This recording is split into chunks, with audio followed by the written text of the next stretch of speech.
Well, President Trump has ordered that any immigrant not in this country legally should be deported if they've been charged with a crime. Any crime. Now, his supporters point to how often immigrants wind up committing additional crimes after they could have been deported the first time. Well, Fox 5 I-Team reporter Randy Travis spent months studying local jail records to see how often that really happens. That's right, Sinead and Russ. Yeah, immigration records are usually private, but we managed to get thousands of public records from Cobb and Gwinnett County jails. They partner with the feds to screen immigrant prisoners. We found lots of troubling examples, but no simple solutions. One guy tried to snitch. Too scared to show his face, this Duluth businessman recounted in 2015 how he was attacked at gunpoint by two men spotted on surveillance cameras. One was Jose Alfaro Contreras, a native of El Salvador. Another guy wearing the masks. He just wearing the guns. But just 1 year earlier, Alfaro Contreras had been in the Gwinnett County Jail on a shoplifting charge, with immigration authorities made aware. So how did he get out to commit another crime? We shouldn't deal with them a second time or a third time or allow them the chance to hurt a citizen. Yet a Fox 5 I-Team analysis of jail records in Gwinnett and Cobb counties found just that. Hundreds of immigrants still able to commit serious crimes after earlier being arrested on something minor. Audolio Mayo Perez booked into Cobb County for no driver's license in 2011. 2 years later, charged with aggravated child molestation and rape. Wilma Lazo Caballero caught for no driver's license in 2011, furnishing alcohol to a minor in 2013, and eventually busted for cocaine trafficking last year. Solomon Cassell was also busted twice for minor crimes, yet in 2012 was still around to hold up two beauty supply stores in Gwinnett County. That's just wrong.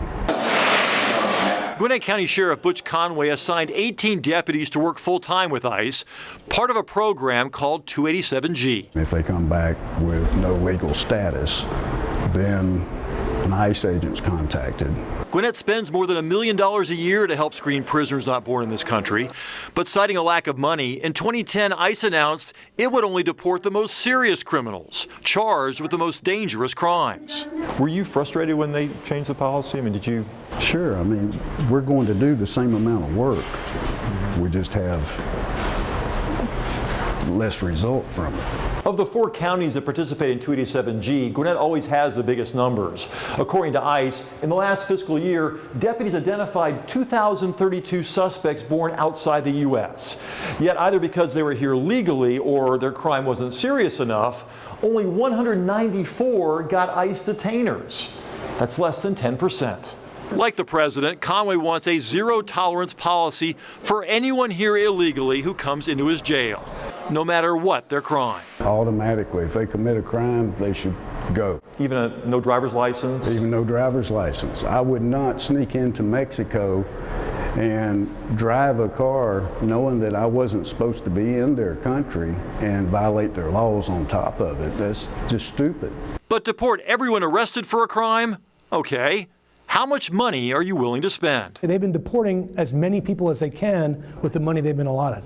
Attorney Charles Cook teaches immigration law at Emory University. He says anyone being deported has to come here first, before an immigration judge in downtown Atlanta. Once I go in front of a judge, he's going to set a final hearing for me in 2020.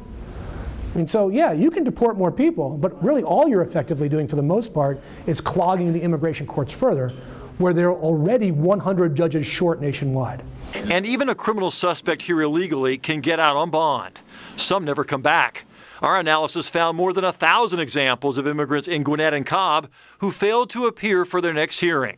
Cook says there's just not enough jail beds. We're talking about 500,000 people are currently in deportation proceedings. You going to detain all 500,000?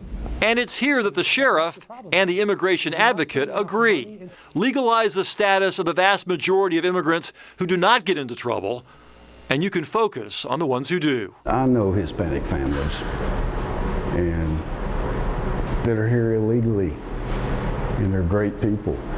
You know, personally, I don't want to see them deported because they add to our society. But there's so many that don't. And we have to identify the ones that don't. If you're really looking for the bad people, why do you have to sort through all the good people to find them? You fix the law, you can solve Sheriff Conway's problem. You can have a zero tolerance policy if that's what you want. But you can't do that if you don't fix the law. Right now, there's been no discussion about that in Congress or in the White House. Clearly, a zero tolerance policy would help avoid far more serious crimes later on. But again, as he said, if you start deporting everybody, some of them are eligible to make bonds. So they're out and you're right back where you started. It is complicated, a money issue, and a lot more involved than that. Yeah. Absolutely. We got more tomorrow night at 10. So All right. stay We tuned. look forward to it, Randy. Thanks. Thanks.